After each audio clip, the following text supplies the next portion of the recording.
Hey guys, today is July 3rd and I have some big ambitions for tomorrow. I would like to run a full marathon and even more some if I still have the energy left in the tank. I got my pack here. I got my route on my watch, which is charging right now. Hopefully, with God's guidance and his strength alone, that's the only way I'm gonna be able to finish it. I got like a whole checklist, everything planned out, but I'm thinking about Proverbs 16. I don't know what verse specifically, but it says, "A man planneth his ways, but the Lord directeth his steps." So I'm trusting in God and knowing that whatever happens tomorrow, it's his will. So starting tonight, I'm gonna head to bed at like 8:30, 9 at the latest. Tomorrow morning, wake up, I'm gonna pray, get some food in my body.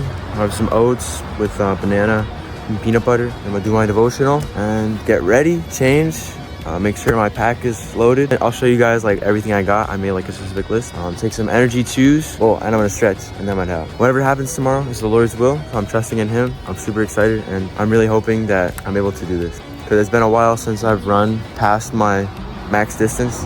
It's been a year. My max was 18 miles. I did that in a pretty good time. Like 2 hours and 30 minutes, I think, if I'm remembering correctly. But tomorrow, I'm not going out there for time. I'm just gonna go out there and try and beat it, my record. And whatever happens, happens. You know, if I go faster, then it's the Lord's will. He's giving me his strength. So I'm super excited. Let me show you guys what's in my bag now. So this is my bag. It's a Camelback water pouch type. And I've got 70 ounces of water in here, 2 electrolytes, water bottles, an extra 34 ounces. And then in here, I've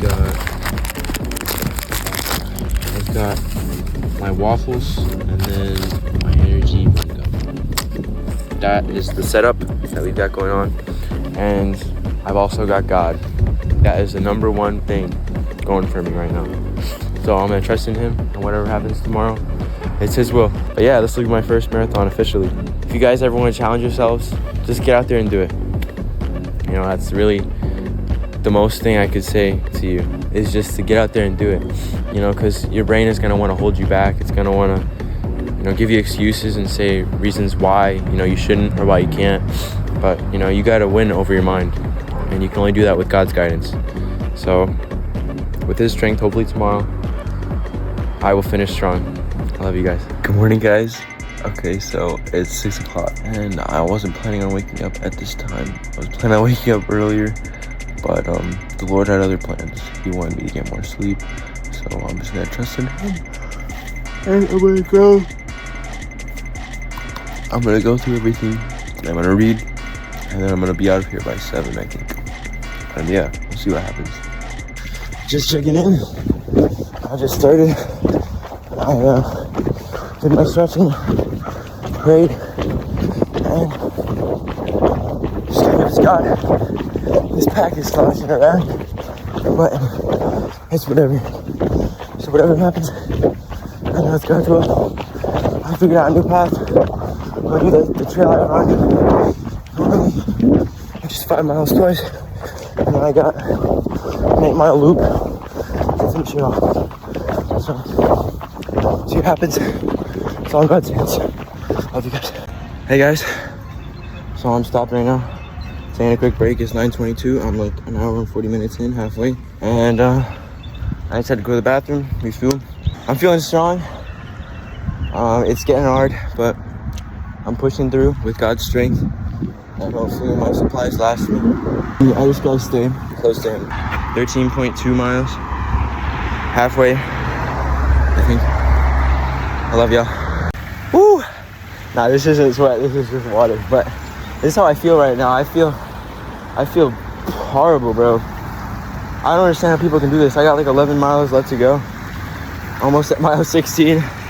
But I'm close to my PR, so I'm gonna keep pushing. Just gonna think about that. And I'm gonna just give everything to God. I just wet myself in this. And I'll probably do it again when I come back because it's so hot. And I forgot my hat, but it's whatever. God is with me. Oh my goodness. Oh my goodness. Whew. I'm pushing, but dude, I respect marathoners so much more now. I'm not strong at all. The only way I'm pushing through at like a miserable 10-minute, 12-minute mile pace is because of God. And then he's provided me water, just finding water on the side of the ground, and I'm dumping it on my head. And now it's God providing that for me. But I just passed like the mark where I'm gonna turn around, so now I'm gonna head back home. But I'm at mile 17. I got 75 left of my PR. Almost at mile 18, baby. So I'm gonna finish strong. I got 8 miles after that. It's all for God's glory. I'm probably gonna get like a dog time to like 5 hours or something. Or not even, like probably like 4:50 or 4:40 or 4:30.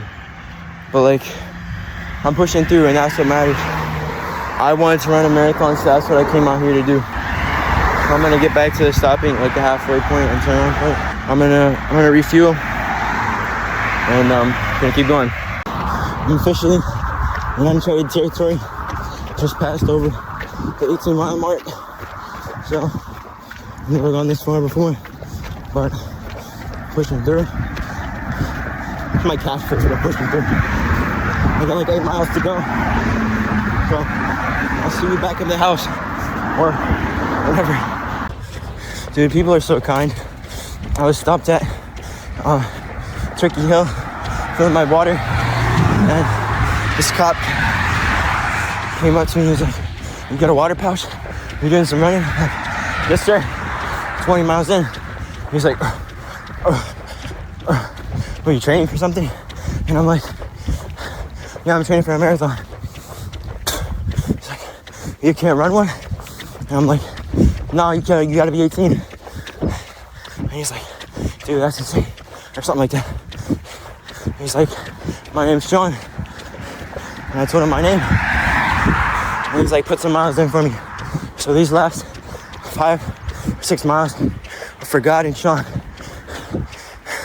This is literally the hardest thing I've ever done in my whole entire life. I'm on mile like 21.7. These last few are like deadly. But, oh my goodness, bro. God is my strength, my shield. I can do all things through Christ, who strengthens me. Oh my word. But I'm pushing. This morning I was a little hesitant, but I got out here anyway. And soon I'll reap the reward. I'm dead, bro. Holy cowbunga, guys.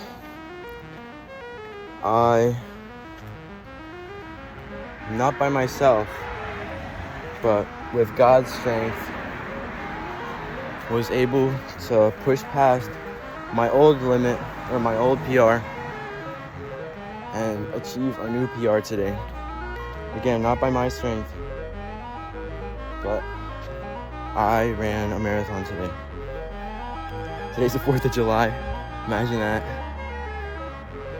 But I really pushed it. Like, I was at my limit, but then like I had to keep going. The last like 6 miles were like so grueling. All of it was grueling. Like the beginning was like alright, but then like it started to hit me, and then like I definitely hit the wall at like mile 16. And then like I walked like a bunch. My final time was 4 hours and 12 minutes. And my goal I want to achieve for when I run the New York Marathon is 3 hours at least. If I can do that. It's like a 7 minute per mile pace, which is so absurd. It's so absurd. I realize the immensity of a marathon now. It's like, I don't even know, man. You're facing so many demons in your head telling you to stop, telling you to, you know, just quit, just end, just go back. But, you know, God is faithful, and He will see you through. And by His grace, I was able to finish strong. I don't know, and I didn't come out here to get a fast time. I just came out here to push my body. And that's what I did. 4,500 calories, 40,000 steps, 4 hours and 15 minutes actually in total. All thanks to God. And like I was saying in the beginning, I was a little arrogant, I'm not gonna lie. You guys just gotta rely on God for everything in your lives. You can't numb yourself, you can't, use some quick fix method, because God is the ultimate source of everything. He provided everything for me. So many times I had to refill my water, people were kind. I found water on the floor, I just dumped on my head. Found a fountain, that was fun. I met so many nice people. A cop named Sean, the guy whose birthday was today, 67 years old, that nice lady, many people I met today. And this whole experience, because I'm reading through Isaiah, and I just read chapter 6, made me connect it to that. Because in that chapter, Isaiah gets sent in vision to the tabernacle, the temple in heaven, and he sees God's presence. He sees the seraphim, the angels guarding God, and he's like awestruck, and he's dismayed because he realizes how imperfect he is and how just wicked his ways are compared to God's. And then one of the seraphim goes to the altar where God is in the most holy place. He takes a coal from it and he puts it on Isaiah's tongue, and he cleanses him from his iniquity and his sin. And that's kind of how I related it to this experience, this marathon, me pushing through so much. It's just like this is like me facing God, like me seeing how weak I am, me seeing how much I need him in my life to do everything. And I'm just constantly reminded of that, because my ways are not his ways, but they need to be his ways. From now on, I've realized the importance of life, and I'm going to try my best, the importance of endurance, and I'm going to try my best to continue to push through to God's glory and finish the marathon of life, because that's what it's all about. It's all about enduring to the end and just giving everything to God. Again, it's only through his strength and his grace that I was able to do this. And I wouldn't have liked it any other way. It's just a lot to take in. I don't know when next time I'll run this is, but when I do, I'm gonna rely on God more, because I tried to numb myself. I used music. I stopped a bunch. But God was faithful to me, and he always stuck with me, and he helped me to finish strong. And he will help you guys to finish strong in this marathon of life. So today again is July the 4th. 26.2 miles in the books. All the glory goes to God. I love you guys so much. Y'all can do anything with his strength. And remember, if you want to be fit, you gotta have faith. Love y'all.